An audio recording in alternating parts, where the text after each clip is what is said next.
ನಾನು ಅವರು ಒಟ್ಟಿಗೆ ನಿರ್ಧಾರ ಅಲ್ಲ. ಮೊದಲು ನಾನು ಕಾಂಗ್ರೆಸ್ ಸೇರ್ಪಡೆಯಾಗಿದ್ದು, ಆಮೇಲೆ ಅವ್ರು ಬಂದಿರೋದು.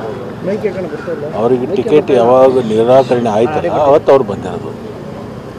ಅದಕ್ಕಿಂತ ಮುಂಚೆ ನಾನು BJP ಬಿಟ್ಟು ಕಾಂಗ್ರೆಸ್ ಸೇರ್ಪಡೆಯಾಗಿ ನಾನು ಮುಗಿದ ಮೇಲೆ ಅವ್ರು ಬಂದಿರೋದು. ಸರ್, ಯಾಕೆ ಕಾಂಗ್ರೆಸ್ಸಲ್ಲಿ ಅವರಿಗೆ ವಾತಾವರಣ ಸೆಟ್ ಆಗಲಿಲ್ಲ ಅಂತನಾ, ಅಥವಾ ಅವರ ಬೇಡಿಕೆಗಳಿಗೆ ಏನಾದ್ರು ಕಾಂಗ್ರೆಸ್ ಮನ್ನಣೆ ಕೊಡಲಿಲ್ಲ ಅಂತ ಗೊತ್ತಿಲ್ಲ. ಅವ್ರನ್ನ ಕೇಳ್ಬೇಕಲ್ಲ. ನಾನು ಹೆಂಗೆ ಉತ್ತರ ಕೊಡೋಕೆ ಬರ್ತೈತೆ ಅವ್ರ ವಿಚಾರಕ್ಕೆ? ಯಾವ ಕಾರಣದಿಂದ ಬಂದರು, ಯಾವ ಕಾರಣದಿಂದ ಹೋದರು ಅಂತ ಅವರೇ ಉತ್ತರ ಕೊಡೋದು. ನಿಮ್ಮನ್ನೇನಾದ್ರು ಸಂಪರ್ಕ ಮಾಡಿದ್ರು ಸರ್? ಅಂಥ ಪ್ರಶ್ನೆ ನನ್ನ ಮುಂದೆ ಬರಲ್ಲ. ನಾನು ಒಂದು ಸರಿ BJPಯನ್ನು ಬಿಟ್ಟು ಈಗೇನು ಕಾಂಗ್ರೆಸ್ ಸೇರ್ಪಡೆ ಆಗಿದ್ರಿ, ಕಾಂಗ್ರೆಸ್ಸಲ್ಲೇ ಮುಂದುವರಿತೀವಿ. ಅಂಥ ಪ್ರಶ್ನೆ ನನ್ನ ಮುಂದಿಲ್ಲ.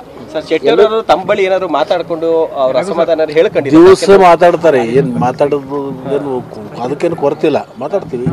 ಎಲ್ಲ ಸ್ನೇಹಿತರು ನಾವು, ಒಬ್ರಿಗೊಬ್ರು ಮಾತಾಡ್ತಿರ್ತೀವಿ, ಕೇಳ್ತಿರ್ತೀವಿ, ಹೇಳ್ತಿರ್ತೀವಿ. ಆದರೆ ಅವರವ್ರ ಇಚ್ಛಾನುಸಾರ ಅವರು ರಾಜಕಾರಣ ಮಾಡ್ತಿರ್ತಾರೆ. ಅದ್ರ ಬಗ್ಗೆ ನಾನೇನು ಪರನೂ ಅಲ್ಲ, ವಿರೋಧನೂ ಅಲ್ಲ. ಅವರು ವೈಯಕ್ತಿಕ ವಿಚಾರ, ಅದಕ್ಕೆ ಅವ್ರು ಮಾಡಲಿದ್ದಾರೆ ಅಷ್ಟೇ.